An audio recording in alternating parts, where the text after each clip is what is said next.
నమస్తే, నేను Vamshi. Welcome to I news. భారత సైనిక శక్తి, ముఖ్యంగా నౌకాదళ సామర్థ్యం ఎప్పుడూ దేశ భద్రతకు అత్యంత కీలకం. అయితే నిన్న భారత్ పాక్ సరిహద్దుల్లో చోటు చేసుకున్న ఒక అత్యంత కీలకమైన ఉత్కంఠభరితమైన ఘటన ఇప్పుడు చర్చనీయాంశంగా మారింది. భారత నావికాదళానికి గర్వకారణమైన అత్యంత ప్రతిష్టాత్మకమైన విమాన వాహక నౌక ఐఎన్ఎస్ విక్రాంత్ పాకిస్తాన్ సరిహద్దులకు అత్యంత సమీపంలో నిలిచిపోవడం, ఆ తర్వాత పాకిస్తాన్ వైమానిక దళానికి చెందిన ఓ యుద్ధ విమానం దానిని చూడటానికి వచ్చి గగనతలంలో కలకలం రేపిన వైనం అందరి దృష్టిని ఆకర్షించింది. అసలు ఆ సమయంలో సరిహద్దుల్లో ఏం జరిగింది? ఐఎన్ఎస్ విక్రాంత్కు ఏమైందనే ఊహాగానాలు ఎందుకు చెలరేగాయి?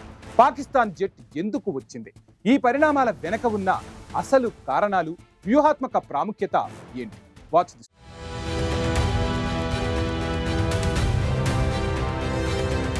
ఇటీవలి కాలంలో భారత్ పాక్ మధ్య తీవ్ర ఉద్రిక్తతలు చోటు చేసుకున్న విషయం మనందరికీ తెలిసిందే.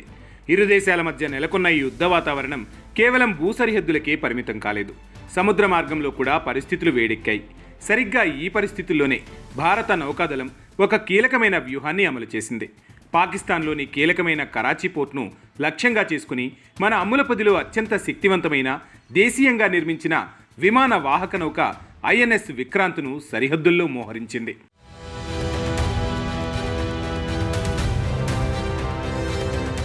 అయితే కాల్పుల విరమణ ప్రకటించిన తర్వాత కూడా గత 2 నెలలుగా ఐఎన్ఎస్ విక్రాంత్ అక్కడే, అంటే పాకిస్తాన్ సరిహద్దులకు అత్యంత సమీపంలో నిలిచి ఉండటం అనేక అనుమానాలకు, ఊహాగానాలకు దారితీసింది.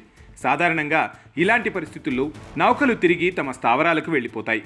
కానీ ఐఎన్ఎస్ విక్రాంత్ అక్కడే ఉండిపోవడంతో ఇది సాంకేతిక లోపాల కారణంగానే అక్కడ ఉండాల్సి వచ్చిందా అనే ప్రశ్నలు తీవ్రంగా తలెత్తాయి. సామాన్య ప్రజల నుంచి రక్షణ రంగ విశ్లేషకుల వరకు అందరిలోనూ ఈ విషయంపై ఆందోళన వ్యక్తమైంది.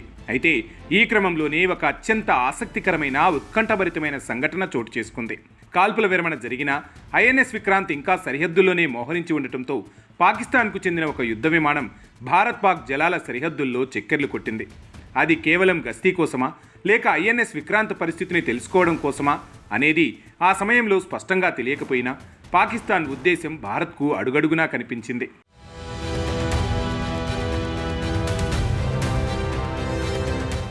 ఈ పరిణామాన్ని అత్యంత సీరియస్గా తీసుకున్న భారత భద్రతా దళాలు తక్షణమే అప్రమత్తమయ్యాయి. ఏమాత్రం ఆలస్యం చేయకుండా మన దేశానికి చెందిన అత్యంత శక్తివంతమైన యుద్ధ విమానాల్లో ఒకటైన MiG-29ని గాల్లోకి లిపాయి. మన MiG-29 యుద్ధ విమానం వేగంగా ఆ ప్రాంతానికి చేరుకోగానే పాకిస్తాన్ జెట్ దాని ఉనికిని గ్రహించి ఎటువంటి ఘర్షణకు దిగకుండా తక్షణమే తన యథాస్థానానికి వెనక్కు తగ్గింది. దీంతో మన MiG-29 కూడా తన మిషన్ను పూర్తి చేసుకుని తిరిగి వచ్చింది.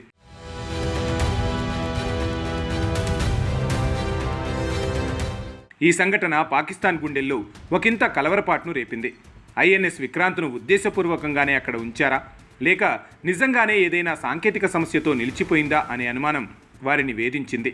అయితే ఐఎన్ఎస్ విక్రాంత్లో సమస్యలు తలెత్తినట్లు భారత నౌకాదళం నుంచి ఎటువంటి అధికారిక ప్రకటన వెలువడలేదు.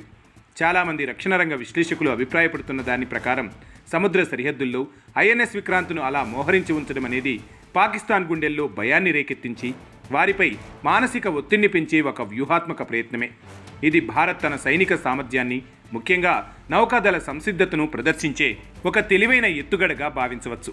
ఈ సంఘటన భారత నౌకాదళ అప్రమత్తతను, అలాగే పాకిస్తాన్కు వ్యూహాత్మక సందేశాన్ని పంపగల మన సామర్థ్యాన్ని మరోసారి రుజువు చేసింది.